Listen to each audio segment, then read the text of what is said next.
Hi dears, അസ്സലാമു അലൈക്കും. അപ്പം നമുക്കിന്ന് വേറൊരു ദിവസത്തിലേക്ക് പോകാം. ഇത് ബുധനാഴ്ച ദിവസത്തെ വ്ളോഗാണ്. അപ്പം ഇന്ന് ഇടയത്താഴം മുതലുള്ളതുണ്ട് കേട്ടോ. അപ്പോൾ രാവിലെ ഇടയത്താഴത്തിന് എഴുന്നേറ്റ് പല്ലൊക്കെ തേക്കാൻ മുറ്റത്തോട്ട് ഇറങ്ങി. പിന്നെ വന്ന് കുടിക്കാനുള്ള വെള്ളവും തിളപ്പിച്ചു. അപ്പോൾ ആബിദ് തലേ ദിവസമേ പറഞ്ഞിട്ടുണ്ടായിരുന്നു അവന് നോമ്പ് പിടിക്കുമ്പോൾ അപ്പവും മുട്ടക്കറിയും മതിയെന്ന്. അങ്ങനെ കാര്യമായിട്ട് അപ്പവും മുട്ടക്കറിയും എല്ലാം ഉണ്ടാക്കാനെല്ലാം റെഡിയാക്കി വെച്ചു കേട്ടോ. പിന്നെ അണ്ണന് ചോറ് സ്ഥിരം കഴിക്കുന്നത്, അപ്പം പാവയ്ക്ക മെഴുക്ക് വരട്ടാൻ വേണ്ടി വെച്ചു. അങ്ങനെ പാവയ്ക്ക ഒരു സൈഡിൽ നിന്ന് അരിഞ്ഞ് വെച്ചു കേട്ടോ. എന്നിട്ട് ചട്ടി ചൂടാക്കി വെളിച്ചെണ്ണ ഒഴിച്ച് പാവയ്ക്ക വറുത്ത് കോരിയെടുക്കുക. അണ്ണന് ഭയങ്കര ഇഷ്ടം ഇങ്ങനെ പാവയ്ക്ക വറക്കുന്ന കേട്ടോ. പച്ചമുളക് ഉപ്പും മാത്രം ഇട്ടിട്ട് വെളിച്ചെണ്ണയിൽ ഇങ്ങനെ വറുത്ത് കോരിയെടുക്കുന്നത് കേട്ടോ. എന്നിട്ട് സവാള അങ്ങോട്ട് അരിഞ്ഞ് എന്തിനാ മുട്ടക്കറി വെക്കാനാണ്. പിന്നെ തന്നെ ഈ കറി വെക്കുന്നത് എന്തിനാണെന്നറിയാമോ? രാവിലെ ആകുമ്പോൾ ആ മറിയത്തിനും അത്താക്കും പിന്നെ വേറെ കറി ഉണ്ടാക്കണ്ടല്ലോ, നമുക്ക് അത്ര റെസ്റ്റ് കിട്ടില്ല. അപ്പോൾ രാവിലെ എന്തായാലും നമ്മൾ 3:30 ആകുമ്പോഴത്തേന് എഴുന്നേക്കും, ചോറിനുള്ള കാര്യങ്ങളൊക്കെ സെറ്റായ. അപ്പോൾ അതിൻ്റെ കൂട്ടത്തിൽ ഇതും അങ്ങ് നടക്കില്ല. അങ്ങനെ ഉള്ളിയെല്ലാം വഴറ്റി മുട്ടക്കറി എല്ലാം വെച്ചു കേട്ടോ. പിന്നെ ഒരു ട്വിസ്റ്റ് ഉണ്ട്, അത് പഴിയേ പറയാം. അങ്ങനെ ഇത് പാവയ്ക്കായും വറുത്തു. ആ എണ്ണയിൽ തന്നെ മീൻ വറക്കാനുള്ളതും പുരട്ടി അങ്ങോട്ടിട്ട് കേട്ടോ. അതാകുമ്പോൾ ഉച്ചക്കലത്തേക്കും അങ്ങ് കഴിക്കാനും കൊടുക്കാവില്ല അങ്ങനെയൊക്കെ. എന്നിട്ട് ഇതെല്ലാം റെഡിയാക്കി വെച്ചിട്ട് എല്ലാവരെയും വിളിക്കാൻ പോയപ്പോഴാണ് ട്വിസ്റ്റ്. എന്തുവാ ആബിദ് എഴുന്നേൽക്കുന്നില്ല. അവൻ എഴുന്നേൽക്കാൻ ഭയങ്കര മഴ. തലേന്ന് രാത്രി നല്ല മഴ പെയ്തിട്ടുണ്ടായിരുന്നേ. അങ്ങനെ ആ തണുപ്പൊക്കെ പിടിച്ച് പുള്ളിക്കാരൻ കിടന്ന് ഉറങ്ങുമോ. പിന്നെ അവൻ എഴുന്നേൽക്കാൻ ഭയങ്കര മടി. അപ്പോൾ പിന്നെ ഞാൻ വിളിച്ചില്ല. അങ്ങനെ പിന്നെ ഞങ്ങൾക്കല്ല. അപ്പോൾ എന്തായാലും അപ്പം ചുട്ട് അങ്ങനെ വെച്ച് പിന്നെ എന്തായാലും രാവിലെ കൊടുക്കാവില്ല. അങ്ങനെ ഞാൻ എപ്പോൾ അപ്പം ചുട്ടാലും ശരിയാവത്തില്ല. ഒന്നെങ്കിൽ നല്ല സോഫ്റ്റൊക്കെ ആയിട്ട് വരും, പക്ഷേ ആ കൊലുസിട്ട പാലപ്പം അതങ്ങോട്ട് റെഡി ആകത്തില്ല. പക്ഷേ ആണ്ടിലും ചങ്കരാന്തിക്കൊക്കെ ഒരു വട്ടമൊക്കെ ശരിയാവും. അങ്ങനെ അങ്ങനെ അപ്പവും ചുട്ടും മുട്ടക്കറി എല്ലാം വെച്ച് പിന്നെ അവിടെ വെച്ചു. പിന്നെ ഞങ്ങൾ ചോറ് കഴിക്കാനെല്ലാം റെഡിയായി.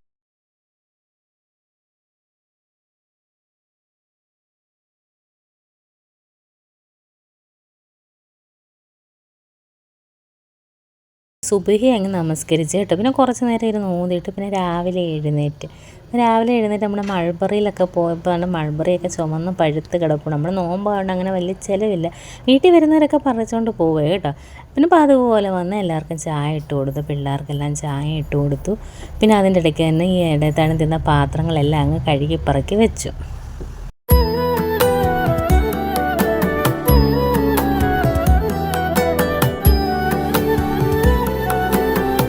അങ്ങനെ പാല് വെച്ചിട്ട് അങ്ങോട്ടോ ഇങ്ങോട്ടോ തിരിയുമ്പോഴായിരിക്കും പുള്ളിക്കാരൻ ഇങ്ങനെ തിളച്ച് പൊങ്ങി വരുന്നത്. പണ്ടൊക്കെ എനിക്കിങ്ങനെ പാല് തിളച്ച് പൊങ്ങി വരുന്നത് കാണാൻ ഭയങ്കര ഇഷ്ടമായിരുന്നു.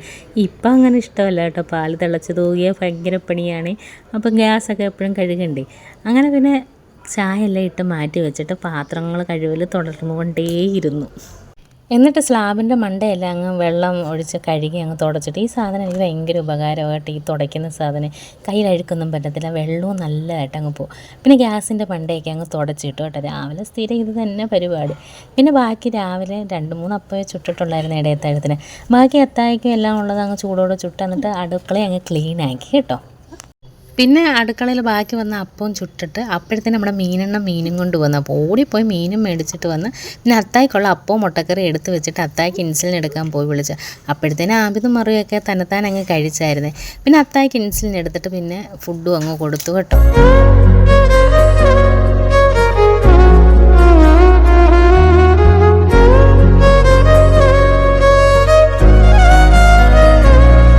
അങ്ങനെ അത്തായ്ക്ക് ഇൻസുലിനും എടുത്ത് ആഹാരമൊക്കെ കൊടുത്തിട്ട് പിന്നെ നേരെ മുറ്റം തൂക്കാൻ ഇറങ്ങി കേട്ടോ.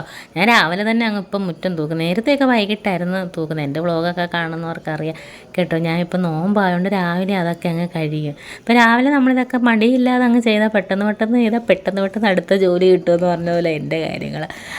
അങ്ങനെ മുറ്റം തൂപ്പൊക്കെ അങ്ങോട്ട് തുടർന്നു.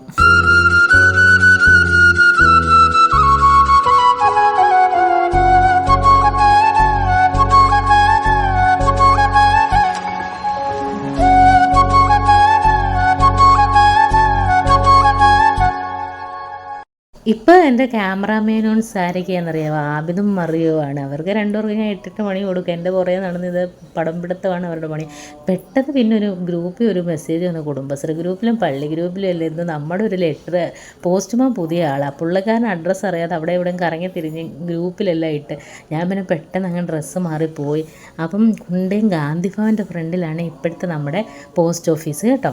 അപ്പോൾ അവിടെ പോയി. ഞങ്ങൾ ഇവിടെ വന്ന് താമസിക്കാൻ തുടങ്ങിയിട്ട് 3 വർഷത്തിൽ കൂടുതലായിട്ട് ഇതുവരെ ഞാൻ ഞാൻ ഗാന്ധി ഭവനിൽ പോയിട്ടില്ല. ഇൻഷാ അള്ളാ ഒരു ദിവസം പോകണം. അങ്ങനെ തിരിച്ച് വന്നൊരു കടയിൽ കയറി പിള്ളേർക്ക് മുട്ടായി മേടിച്ചിട്ട് വന്ന് വാഷിംഗ് മെഷീനിൽ തുണി ഇട്ടിട്ടുണ്ടായിരുന്നു. അതെല്ലാം അങ്ങോട്ട് കഴുകി വിരിച്ചിട്ടു. പിന്നെ അവിടെ മേളിലാണ് നമ്മൾ തുണി വിരിക്കുന്നത്. അവിടെ നിന്ന് കുറച്ച് പ്രകൃതി രമണീയത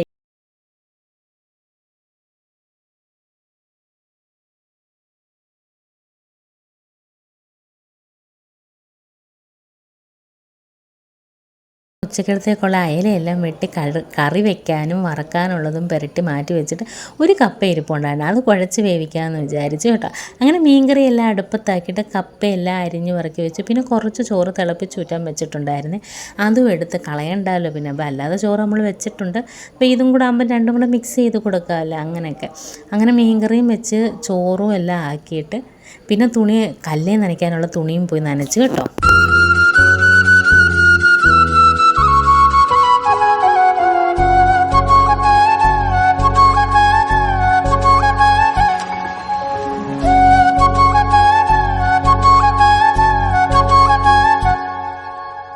പിന്നെ തുണിയെല്ലാം വിരിച്ചിട്ടിട്ട് വന്നപ്പോഴത്തേന് കറി അവിടെ ഇരുന്ന് തിളച്ച് പറ്റിയിട്ടുണ്ടായിരുന്നു. പിന്നെ ബാക്കി പാത്രങ്ങളെല്ലാം അങ്ങ് കഴുകി പറക്കി വെച്ചിട്ട് പിന്നെ ചീനിയും വേവിക്കാൻ വെച്ചിട്ടുണ്ടായിരുന്നു കേട്ടോ.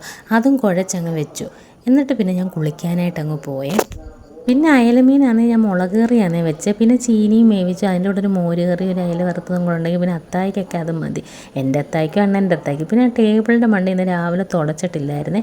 അതൊന്ന് ജസ്റ്റ് ഒന്ന് തുടച്ച് അതൊക്കെ തുടച്ച് കഴിഞ്ഞാൽ പിന്നെ നമ്മൾ കുളിച്ച് കഴിഞ്ഞാൽ പിന്നെ ഇതൊക്കെ ചെയ്യാൻ എനിക്ക് മടിയാണ്. പിന്നെ ഞാൻ എന്തോ ചെയ്തു, കുളിക്കുന്നതിന് മുമ്പ് വേറൊരു പണിയും കൂടെ ചെയ്തത്. ഫ്രിഡ്ജ് കുറേ നാളായി കുളമായി കിടന്നിട്ട് കേട്ടോ. അപ്പോൾ എനിക്ക് ഫ്രിഡ്ജ് ഇങ്ങനെ കാലംകോലമായി കിടക്കുന്ന കാണുമ്പോൾ ഭയങ്കര വിഷമം. പക്ഷേ നമ്മൾ തന്നെ പിന്നെയും സാധനങ്ങൾ കൊണ്ടങ്ങ് വയ്ക്കും. ഇപ്പോൾ നോമ്പും കൂടെ ആയതുകൊണ്ട് പിന്നെ പറയുകയും വേണ്ട. അങ്ങനെ പിന്നെ ഫ്രിഡ്ജെല്ലാം ക്ലീൻ ചെയ്ത് വെച്ചേ. ഫ്രിഡ്ജിനകത്ത് നമ്മൾ പാത്രം എന്ത് ചോറോ കറിയോ എന്ത് ഇച്ചിരി അധികം വന്നാലും ഞാൻ എളുപ്പം കളയാതെ കൊണ്ട് ഫ്രിഡ്ജിൽ കൊണ്ട് അങ്ങ് വെക്കും കേട്ടോ. പിന്നെ പാത്രങ്ങളൊന്നും അടുക്കളയിൽ കാണാനാകുമ്പോഴായിരിക്കും നോക്കുന്നത് ഫ്രിഡ്ജ് നിറഞ്ഞിട്ടുണ്ടായിരിക്കും. അങ്ങനെ ഓർക്കുന്നത്. പിന്നെ ഫ്രിഡ്ജിനകത്ത് എല്ലാം ക്ലീൻ ചെയ്ത് ഓർഗനൈസ് ചെയ്യണം. ഇതൊക്കെ ഫ്രിഡ്ജിൽ ഇരുന്ന പാത്രങ്ങളാണ്. പിന്നെ ഞാൻ പോയി അത്തായിക്കൊക്കെ ചോറ് വിളമ്പി കൊടുത്തു കേട്ടോ. അവർക്ക് ചെല്ലാൻ ചോറ് വിളമ്പി കൊടുത്തിട്ട് പിന്നെ പോയാൽ നമസ്കരിച്ചത്. അല്ലെങ്കിൽ പിന്നെ ഇവർക്ക് അത്രയും താമസിക്കും. ഇവിടെ അത്തായിക്കൊക്കെ 1 മണി കഴിയുമ്പോഴേ ചോറ് വേണം. അങ്ങനെ പിന്നെ ഞാനാണെങ്കിൽ ഒരു വാൾപേപ്പർ ഓർഡർ ചെയ്തിട്ടുണ്ടായിരുന്നു. അത് ഉച്ച കഴിഞ്ഞ് വന്ന് കേട്ടോ. പിന്നെ ഞാൻ അതെല്ലാം അങ്ങ് ഒട്ടിച്ച് വെച്ച്. എനിക്കിങ്ങനെ ഇങ്ങനെയൊക്കെ ഓർഗനൈസൊക്കെ ചെയ്യാൻ ഭയങ്കര ഇഷ്ടമാണ്. പക്ഷേ നമ്മുടെ കയ്യിൽ അങ്ങനെ പൈസ ഒന്നും കിട്ടത്തില്ലല്ലോ. അങ്ങനെ ചെറിയ ചെറിയ പൈസകളൊക്കെ കൂട്ടി വെച്ചിട്ടാണ് ഇത് ഞാൻ മേടിച്ചത്. അങ്ങനെ ഇതെനിക്ക് ഭയങ്കരമായിട്ട് ഇഷ്ടപ്പെട്ടു. നിങ്ങൾക്ക് ഇഷ്ടപ്പെട്ടിട്ടുണ്ടെങ്കിൽ ഒന്ന് കമൻറ്റ് ചെയ്യണേ ഗൈസ്. അങ്ങനെ ഇത് ഞാൻ ഓൾറെഡി ഷോർട്സിനകത്തൊക്കെ ഇട്ടിട്ടുണ്ട് കേട്ടോ. ഒത്തിരി പേരത് കണ്ട് ലൈക്കൊക്കെ ചെയ്തതാണ്. അങ്ങനെ അപ്പോൾ പിന്നെ ഞാൻ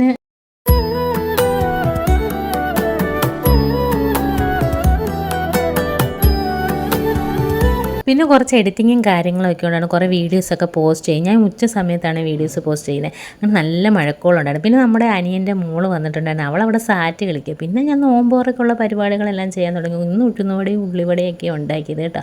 അണ്ണന് ഭയങ്കര ഇഷ്ടവും ഉഴുന്നുവട, മറിയത്തിന് ഭയങ്കര ഇഷ്ടവും ഉള്ളിവട, ആമിന് സമോസ ഇഷ്ടം. അങ്ങനെ പല പല ഇഷ്ടങ്ങളുള്ളവരുണ്ട് ഗൈസ്. അങ്ങനെ ഞങ്ങളെല്ലാവരും റാഹത്തായിട്ട് നോമ്പ് തുറന്നു. പിന്നെ അത്തായ എല്ലാം ഉണ്ട് കേട്ടോ. അവർക്കൊന്നും നോമ്പില്ലാത്തതുകൊണ്ട് നോമ്പ് തുറക്കുന്നിടത്ത് വന്ന് ഇരിക്കത്തില്ല കേട്ടോ. പിന്നെ നോമ്പ് തുറന്നു കഴിഞ്ഞാലുള്ള പാത്രങ്ങൾ അറിയാമല്ലോ. പിന്നെ അരി അങ്ങ് അടുപ്പയിലിട്ടു ഇടയത്തടുത്തിനേക്കുള്ളത്. അത് വെന്തിട്ടുണ്ടായിരുന്നു. അത് ഊറ്റി വെച്ച്. പിന്നെ നമുക്ക് കുറച്ച് ആറ്റുമീൻ കിട്ടിയിട്ടുണ്ടായിരുന്നു കേട്ടോ. അത് പക്ഷേ അവർ നല്ലപോലെ കഴുകി വൃത്തിയാക്കിയൊക്കെ തന്നത് കേട്ടോ. അല്ലെങ്കിൽ ഈ ആറ്റുമീൻ കഴുകാൻ ഭയങ്കര പാടാണ്. ഇത് അച്ചൻകോവിലാറ്റിലെ മീനാണ്. അപ്പോൾ എനിക്കാണെങ്കിൽ ഈ ആറ്റുമീൻ ഭയങ്കര ഇഷ്ടമൊന്നുമല്ല കേട്ടോ. നല്ല മുള്ളാണ്. അപ്പോൾ ഞങ്ങൾക്ക് വേറെ ഉച്ചയ്ക്കത്തെ അയലക്കറി ഉണ്ട്. പിന്നെ അത്തായിക്കും അണ്ണന് ഈ ആറ്റുമീനൊക്കെ കിട്ടി ഏത് പാതിരാത്രി കൊടുത്താലും അവർക്ക് അന്നേരം അത് കറി വെച്ച് കഴിക്കണം. പിന്നെ അണ്ണ ആ സമയം കൊണ്ട് ചീനിയെല്ലാം കഴുകി വൃത്തിയാക്കുന്നത്. പിന്നെ ആണുങ്ങൾ കഴുകാൻ കയറും. പിന്നെ അവിടെയൊക്കെ ഒന്ന് നിരത്തുമല്ലോ. ചീനി പൊളിച്ചടം വൃത്തിയിടായെന്നൊക്കെ ഞാൻ പറയുവാണ് എൻ്റെ അടുത്ത്. അങ്ങനെയൊക്കെ. പിന്നെ അതിൻ്റെ ഇടയ്ക്ക് തന്നെ ഉള്ളി മുളക് ഉടയ്ക്കാനുള്ള ഉള്ളിയും കൂടെ എടുത്ത്. എനിക്ക് എത്ര മീൻകറിയൊക്കെ ഉണ്ടെങ്കിൽ ചീനിയുടെ കൂടെ നല്ല മുളക് ഉടച്ചത് വേണം കേട്ടോ. ഞാൻ വറ്റൽമുളക് നല്ലതുപോലെ ഉടയ്ക്കും. പച്ചമുളകും കാന്താരി ഉടച്ചാലും ഇഷ്ടം. പിന്നെ രാത്രി അതുകൊണ്ട് പിന്നെ കാന്താരി ഉടച്ചു കേട്ടോ. പിന്നെ അത്തായിക്കും എല്ലാം ആഹാരം കൊടുത്തു, അണ്ണനും എല്ലാം ആഹാരം കൊടുത്തു, ഞാനും കഴിച്ചു.